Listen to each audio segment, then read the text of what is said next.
Why is this the third most hated video on YouTube? Because it will lay bare why not only the right but also the left are correct in their fears and distrust of the other side's position and arguments, something that has become increasingly emotionally charged in this ever more polarized world.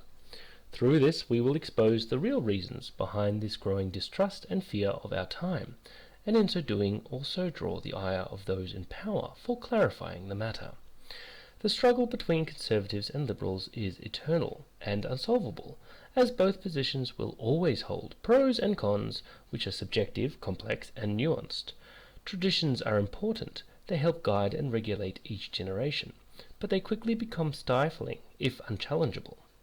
The youth of any given time period are, by their nature, inclined to be more liberal, willing to take risks and enact change, allowing for more opportunities for them to grow and develop, while older individuals are naturally more conservative, wanting to maintain the status quo, stability, and uphold what they have created. The liberals themselves are more of a catalyst for change than any particular end goal. Whether the current conservative stance is to uphold a monarchy, a capitalist system, or socialist republic, it is the liberals that force change only for the change to eventually become the new normal. Once this new normal inevitably becomes stale and restrictive, due to the power once again concentrating in the hands of a few, it is the new generation of liberals that will try to bring it down by pulling it in a different direction, a never-ending cycle. External events will largely dictate which doctrine gains and keeps the upper hand, and for how long. The pendulum will swing relentlessly from one side to the other, and between each swing, humanity will be afforded a brief window of opportunity and freedom. Neither anarchy nor authoritarianism are much fun for most people living under them. Communist or fascist dictatorships are a lot more similar than either side would like to admit, which is probably why they hate each other so much. In the long run, capitalist oligarchies are no better than the monarchies and nobility that they replace. We still end up with a class system where the concentration of wealth and power is hereditary, and ends up estranging those in power from the common person. Be it the delusional superiority of eugenics, or the old notions of divine right, the mind's ability to self-justify our actions and place in the world is no less potent, regardless of class. Once entrenched, capitalist oligarchies are just as hard to remove or break into as any noble class. Nepotism is quite common human condition after all. Be it legitimization by the church or the support of a controlled legal system and the media, power systems will try to reinforce themselves and squash opposition and upstarts. Be it a theocracy, merchant republic, oligarchy, guild, monarchy, capitalist democracy, communist regime, or socialist republic, each is just a variation of the theme of a small group of individuals hoarding power and wealth and exercising control over the systems that gives them legitimacy in the eyes of the masses.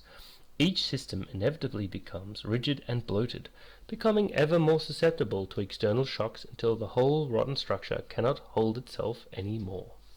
Be it in private or state hands, out in the open, or cloaked in secrecy, changing from one system to the next only for power to concentrate in the hands of a few once more is ultimately fruitless. The problem is not what type of power structure is currently in place, be it economic, religious, or ideological, but rather that each one eventually allows for an overwhelming concentration of power into the hands of a few individuals. There is a reason why anarchists show up in most revolutions. Though their end goal is no more practicable than any other, they at least recognize the inherent danger of all power structures. The term power corrupts should be seen in terms of whole systems and multiple lifetimes. Corrupt people seek power, and will eventually corrupt the system itself into further serving their needs. All forms of power concentration are the enemy, state, private, religious, or ideological. No single one can be seen as absolute and unchallengeable. Power concentration must be broken up as soon as they appear. A balance, no extremes, no absolutes, something that will manage to annoy a large proportion of individuals drifting to one extreme position or another. Many will claim that no alternatives exist. The alternatives I have clearly demonstrated in my other videos, be it economic, political, or religious. Each institution can thrive if their extreme excesses are curtailed, something that is quite achievable, but unfortunately undesirable for those either in power or seeking it. The majority of us do not seek power, but we will need to take it and watch over it to ensure that the small proportion of us that exists in all societies, in all races, cultures, and creeds, does not claim it for themselves once again to rule over us all, until their own inevitable demise. As most people still believe that if only their chosen ideology had the ultimate power, all would be right with the world, the idea that ensuring no one has ultimate power will be so alien as to automatically generate a negative emotional response, thus making this video the third most hated video on YouTube.